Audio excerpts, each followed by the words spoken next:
today we got to play Village Rails. Now, this is one of the Christmas presents that Randy got this year. From Alex. From our son. Our eldest son. So, before we get into it, don't forget to hit the subscribe button and the notification bell, because board games are amazing, and that's what we do here. Even little teeny tiny ones. Yes. Yes. I don't know. You used to always say, I hate small box games, but lately they've been pulling them out. So, we'll see how this one goes. All right, guys. Now, Randy, tell us more about Village Rails. Sure. Village Rails is a 2022 release. It released actually at Gen Con. Rating is 7.5. Board Game Geek rank is 4,051.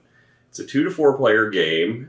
Average length of 45 minutes, which is probably about right. This is what's interesting. Age 14 and up. I saw no reason why this one should be 14 and up. No. We saw one with a lot more advanced iconography than this had at 12 and up the other day. I think probably 10 to 12 would probably be better, but 14 and up is what they say. Designed by Matthew Dunstan and Brett J. Gilbert. Art is by Joanna Rosa. Published by Osprey Games. It's got an MSRP of $28, which is pricey for what you get in the box. But you can get it on Card House for $19.95. Miniature Market has it for $20.99. So it looks like Card House is the cheapest price that I saw anyway. I saw some people selling it for higher than $28, which seemed interesting, because if the MSRP is $28, I don't know how they could justify going higher, especially when it's very small and you don't get a lot in the box. Include shipping, maybe. Maybe it's the additional shipping. All right, so let's talk about quality components. They're very basic. Little tiny cards. So, yeah, tiny cards, no linen finish. Okay thickness, I guess, on that front. Yeah, they're not flimsy. They're not great. They're not great. They're okay. And then you have to put together your little... Yeah, you have a little score marker thing, and it's very basic also. It's just plain red. It's hard to... Yeah, and there's only one color, it's the red. Like, you don't get some options. The coins are really bad. They're just 1s and 5s and, copper and nickel-looking colors, but they're very bleh. I mean, 5.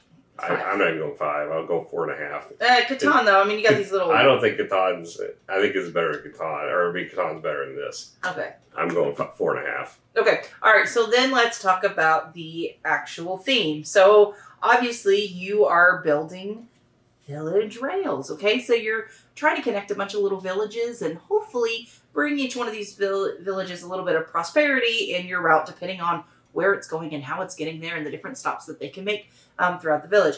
I'm not sure there's any stops. There's just things along the path. Right. Well, you're going to have to stop to drop stuff off is the assumption. I mean, okay, I don't know. No, you're just building rails. And they have things on the rail track, which seems very dangerous, but, Whatever. Theme's pretty light. It's layered on. It's your typical pipe building, rail building game as far as laying things and getting the paths down. There's some nice nuances as far as scoring, which we'll talk about. But, as far as the gameplay, it's, there's nothing that's going to differentiate this from a pipe game. And then the artwork, it's okay. Nothing outstanding. It's okay. It's fine. The iconography is pretty good. It's pretty easy to understand what it means, especially because they have a little cheat sheet card, which was handy. So, theme, I'm giving it a 5. There's nothing... Yeah, there's nothing outstanding. 5 is good. Yeah. All right, so then let's talk about the actual rule book. You read the rules. Just like you got a teeny tiny game, you got a teeny tiny rule book, but they did put a cover on it. Woohoo! And they have the components pictured on the back, which is kind of an interesting choice, but it's easy to find. It's only a 12-page rule book. Very small, very easy to read. You've got the setup. It's okay. It's got the numbers and telling you what to do, but the numbers, it took me a minute to make sure I was getting the right components and the right pieces, even though it's pictured there, just making sure I had everything right, because it's not as user-friendly as some of them are. Learning to play, though, was a breeze. I mean, it took me just a few minutes to get it and read through it all and explain it to you. It took less than a minute, probably. I mean, the only thing is... You lay down tracks. Looking at the card to understand what the scoring mechanisms were was the most, the hardest part. And understanding that each icon scores its own independently. So what would you give it? I'll probably go ahead and give this rule book a 7. I think it does a fine job. There's nothing wrong with it. It's just tiny, like the game. Okay. All right, so let's talk about gameplay. So the gameplay is you start the hands with 3 of these Terminus cards. Now, they are basically kind of give you a highlight on how you're going to get some money. These are the only way to get money. So it's kind of That's not the only way. You can also draft cards that have money on them. But, okay, most of your money's coming from here. So you can kind of look at those and say, all right, so like this one, the number of train cards assigned to the line. And then another of the instant point cards, and then water tiles are my 3. Okay, so this is how it's going to work. So one time around, I get to choose one of these for 3 money. So I'm going to end up spending 3 coins. I'm going to take this. Now I have... Well, you have to choose the bottom one for 3 money. Otherwise, you have to pay a coin to each card as you go up. All right. And these will end up sliding down, get replaced. So... And these are scoring bonuses when you complete a line. Yeah, so, all right, so I'm going to put that one here. Now, I can have a max of 2 per line, but just kind of understand that's how that's going to work. All right, so now I'm also get to purchase one of these cards. Now, remember, you don't have to purchase one of these side ones, but you do have to purchase one of the actual train cards. Okay, so I'm going to end up picking this card because it's free and I have almost no money. And similarly on these, if you take anything above that, you have to put a coin on each card, but the bottom one is free. Yeah. So I'm trying to figure out where I want to put this. I'll put it here because that looks fun. Okay. All right. So again, you can place it actually anywhere on your board. This is going to end up being a 4x3 grid. So just kind of understanding that as you go along. All right, Randy, your turn. All right. I think I'm going to collect grain. I'm going to go ahead. I'm going to take this one, or I'll put it here where I've got a grain already going on that track. Mm-hmm. And then I will pay 3 coin to take. Oh no, I'm going to put a coin on this one and pay 3 coin to get this one. And we'll put it right there. So if this one says the first and the last train is a grain, I get 6 points. So I'm already starting. The border itself has a terrain type on it in many cases, or it has an icon. And this one has a terrain of grain, so I'm already starting with the first one being a grain. Mm-hmm. All right, I'm going to pick this card. I'm not going to pay anything extra. All right, so I'm going to place this card here. All right, your turn. Oh, reset. All right. I'll go ahead and take the bottom one for free and put it right here, adding to the line. So I've already got an icon, and I've got one now that matches it there. So I've got 2. And these barns score a point for every tile of that terrain type. Okay. All right, so... I'm broke. I gotta get some money, guys. I gotta finish a line for this to make some money. All right, so I'm gonna place there. You're up. Now, the one thing I don't like is the have to moving down. There's so many cards. Yeah. It's slightly annoying. Now, I will say, as we're playing this, because I'm waiting for us to kind of complete a line so we can show you how the scoring mechanism works. I think this would be a lot more fun with 4 players. I do think with more people it'll be better. Because this goes through quicker, so you get more of a, you know what I mean? Like there's more especially if you're trying to collect the same terrain type. I started with Forest last game, and that was the first one. Lane I was planning on finishing was the last one I finished because you kept taking all the woods as they came up, and there weren't that many that came out. So depending on what comes up, you might end up with the situation where it comes up, and then you have to wait forever for it to get to the bottom to get it cheap, and then somebody snags it on you. Yeah, so I think it would be a lot more fun with another player because I think there will be a lot more competition. Mm-hmm. The one thing, as we're talking about, is I know initially I was so scared to finish a line too quickly because a lot of times, the longer the line, the better.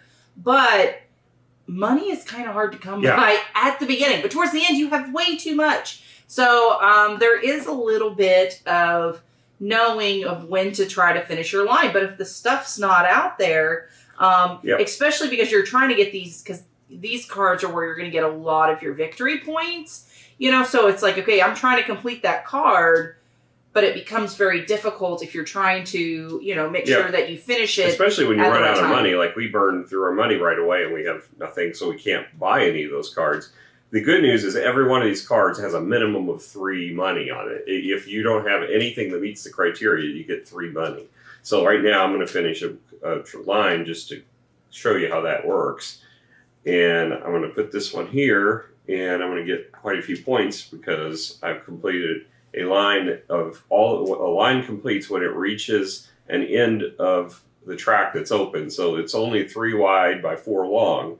So I made one 3 wide, but actually I'm going off this side because the train track curls this way. Mm-hmm. So I am now going to score it back to 0 on there. So first I have the icon that's in the barn. For each terrain of this like village type, I'm going to get a point. Well, I've got 1 counting the border, 2, 3, 4 of those. So I get 4 points for my icon there. Next, I have one of the signals on the line. So for signals, if you only have 1, they're worth 0. But if you have 4 or more of them, you get 24 points. So I didn't plan well because that one's worth nothing. And then this one here is a pure victory points. So I get 4 victory points for that. So I ended up with 8 victory points for completing that line. And now I get to play one of these end cards. If I had any of these bonus cards on that line, flip that over. If I had any of these victory point bonuses on that line, I would get those points as well, but I didn't have any.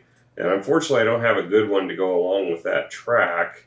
So I'm going to go ahead and play this forest one. It's the number of forests on the line, which is 0, but that's still worth 3 money, even though I don't have any on there. So I put that there. I get 3 money from the bank, and now I've got a little bit of money to play with again. That gives you more flexibility in which cards you can choose, and also lets you get these bonus cards, which we couldn't afford before. Yeah. So, but yeah, so that basically sums up the game. As soon as you finish all of the tracks, then the game is over. Mm-hmm. So it's actually a really quick game. Yeah. It says 45 minutes. Now that we know how to play the game, I don't think it would take... with 2 players, it's not going to take 45 minutes. No. Now, with all 4 players, probably. And I do think the fun value will be significantly higher with more people because you go through this. Because at one point we stalled because neither one of us was getting any of that. Yeah, the bonus cards were just nothing that was applicable, and it was late game, so we already had most of our tracks laid. Yeah, so I think there is a thing of, being okay finishing a lineup a little bit early to get money. But it's hard to manage that piece. But overall, it's okay. Yeah, it's an okay game. Yeah, especially because it's a nice travel size. Again, I find small box games to be less. There's less to them. And in this case, doesn't change that belief. Usually they feel dumbed down, but this one, it is only in a small box. There's not a big box version, but it still feels like it's a very light strategy game. Yeah, well, and you know what? It's okay though, because honestly, you could play this at a dinner table. Yep. And it's fast enough where you go sit down to eat somewhere, you could play this out pretty quick and not be that worried about it. Giving it a score though, I say a 5.5. Oh. Maybe a 6. It's okay. It's fine. It's fun. It's fine. It's functional. If you're comparing it to big box strategy games, I would probably agree. I'm going to narrow it to the niche of travel games that are out there. I'm going to give it a 6.5. I think it's okay for a strategy game. It's not a 7. Well, and here's the thing, though. I probably agree with you at a 6.5 if you have 4 players. Mm-hmm. I think it would feel... Yeah. I think it would feel enough of a difference to make it a 6.5. But, it's a fine one. It's a short one. If you pulled this out, I wouldn't be mad. It'd be fine. It'd be fine. So, all right, guys. Well, thank you so much for joining us. We're going to end up finishing this one since we're practically halfway done. We'll catch you guys later. Bye.